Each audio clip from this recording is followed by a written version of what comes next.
Hey everyone, what's up? This is Nego and today I'm back with another bullet journal video. Today's video is going to be called Beginner Mistakes when Bullet Journaling. Things that you might want to avoid or things that you might want to do before you get your bullet journal so that when you get it, you're ready to get into it. A lot of people that I've spoken to talk about when they get their journal, they're super paranoid, they're super scared, and they don't want to mess it up. So that's why I thought I would make this video for you guys. So the number one mistake that I made was tearing out pages when I didn't like what I had done. So I can go here and show you guys a quick example of that. So I pulled this page out here, and as you can see, this page is starting to come out because I pulled that page out. This page that goes right here. So it can quickly cause some of your pages to start coming undone. And you can also prevent doing this by being prepared.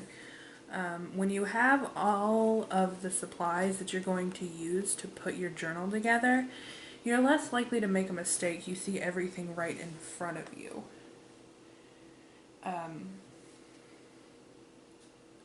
To avoid ripping out pages, like I said, have all of your materials handy, but also try and salvage what you can. Try and, cover up the mistake. And if you can't, just leave the page. It's one page. I know you're not going to feel great seeing like a mess up page sitting in your journal, but you can use it for inspiration later on to tell yourself, hey, look at how far I've come. I went from doing all this to something that looks great. Another thing that kind of goes along with having all your supplies is planning. So if there are a few ways to plan ahead. First off, a good way to get rid of those pre-journal jitters is to go on Pinterest or go on Facebook and find spreads that you like. I had been on Pinterest and Facebook for a while planning the pages that I want, but I didn't have the spreads. So it took me a lot longer to find the spreads that I want. Save the picture. If you don't like going on Pinterest, when you find the picture, just save it to your desktop. Save it to your phone, and you can go back to it easily. Another way that you should plan it out is with pencil. You can draw your graphs out in pencil and then do them afterwards. Another thing that I see people doing is using sticky notes. And what they'll do is they'll write exactly what they want, and they will stick the sticky note on each page. It was really hard for me to have in my head what I wanted. So I would be like, page 31, I know I want my habit tracker. On page 28, because I ripped another page, on page 28, I want my gratitude log. And I was doing the pages out of order. And I ended up forgetting what I wanted some of the pages to be.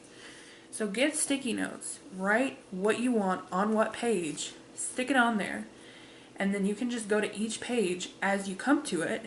You don't have to worry about trying to remember, you don't have to stress about what comes next. It's all out of your head. It's kind of like a brain dump. You are, dumping everything you want in this journal out of your head onto the page so that you can just enjoy your journal. And, that's a big part of what bullet journaling is.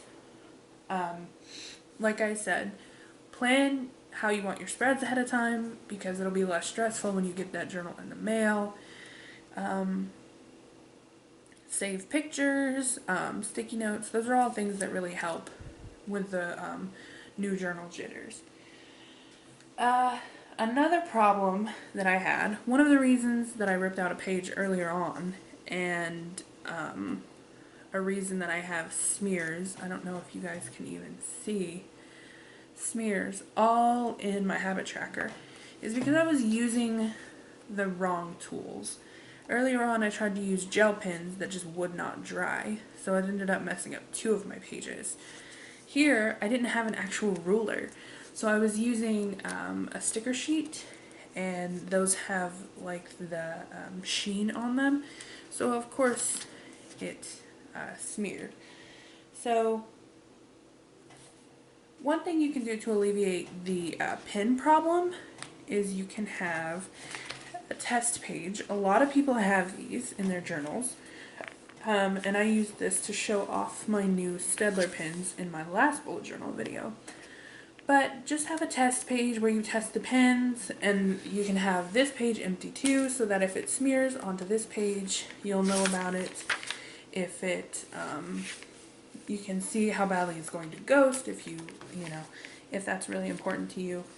So those are just a couple ways to be prepared when it comes to a brand new bullet journal. Another thing is stressing page numbers. So I wanted to go ahead and skip a few pages because there are some things that I wanted them to be by themselves and not be in my July spreads. But I realized halfway through the week that I had left open that I don't like my dailies anymore. I don't like the way I do my dailies, and I want to do a new daily spread that takes up basically an entire page. But now I can't do that because I left pages empty specifically for those dailies. Or I could do that, and it's still going to have these mixed in anyways. So it's really important not to really stress the pages. Just do the pages as they come.